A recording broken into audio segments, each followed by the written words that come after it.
ஹாய்ங்க. எல்லோரும் எப்படி இருக்கீங்க? இன்றைக்கி ஒரு ஷார்ட் பார்க்கலாங்களா? ஒரு 4 நாள் ரெஸ்ட் எடுக்கலான்னு அம்மா வீட்டுக்கு வந்தாச்சுங்க. ரெஸ்ட் எடுக்க வந்தது ஒரு குத்தமாங்கிற மாதிரி தான் இன்றைக்கி டே போச்சுங்க நமக்கு.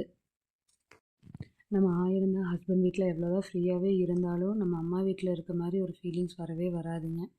அது நான் மட்டும் இல்லைங்க, எல்லா கல்யாணமான பொண்ணுகளுமே ரியலைஸ் பண்ணுற ஒரு விஷயந்தானுங்க. சரிங்க, இன்றைக்கி காலையிலேக்கு பீட்ரூட் சட்னியும் இட்லியும் செஞ்சுக்கலான்னு சொல்லிட்டு ரெடி பண்ணியாச்சுங்க.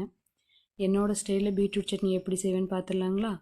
வடச்சட்டியில் தேங்காய் எண்ணெய் விட்டுங்க, கடலப்பருப்பு போட்டு நல்லா வறுத்ததும் அது கூட வெங்காயம், வரமிளகாய், புளி 3 போட்டு நல்லா வதக்கிடணுங்க.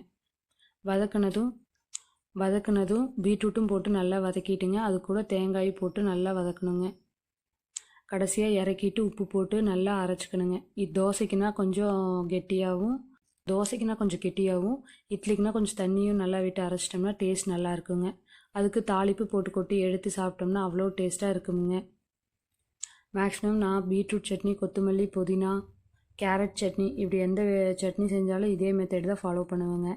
மேக்ஸிமம் என்ன கேரட் சட்னிக்கெல்லாம் தேங்காய் கொஞ்சம் கம்மியாக போடுவேங்க. இவ்வளோதாங்க இன்றைக்கி காலையில் வேலை. சரி, வேலை முடிஞ்சது ரெஸ்ட் எடுக்கலான்னு நினச்சா உடனே அம்மா புளி ஒரு மணி வாங்கியிருக்கேன் தட்டிடலான்னு சொல்லி கூப்பிட்டாங்க. சரி, புளி தட்டி கொடுத்துடலாம் அம்மாவுக்கும் அப்படின்னு சொல்லிட்டு ரெடி ஆகியாச்சுங்க. ஒரு மணி புளினா 10 கிலோன்னு சொல்லுவாங்க. அதில் கொட்டை தோல் எல்லாம் எடுத்துகிட்டு கடைசியாக பார்த்தோம்னா 3 கிலோலேருந்து 4 கிலோ வரைக்கும் இருக்குங்க புளி. அதுக்கு இவ்வளோ வேலை செய்யணுங்க.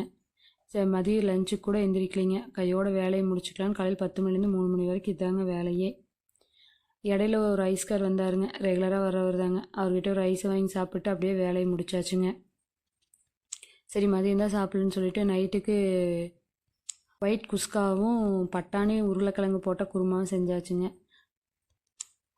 அதையே லாங் வீடியோவாக ரெசிபி ஆட் பண்ணுறேங்க, டைம் இருக்கும்போது பார்த்துக்கோங்க. என்னோடய அக்கௌண்ட் இன்ஸ்டாகிராம், ஃபேஸ்புக், யூடியூப் 3லேயுமே இருக்குங்க. யூடியூப்பில் உமாசுந்தரம் பிளாக்னு இருக்குங்க, ஃபேஸ்புக்கில் மயூரம்னு இருக்குங்க, இன்ஸ்டாகிராமில் மயூரம் கலெக்ஷன்ஸ்னு இருக்குங்க. லைக் பண்ணுங்கள்.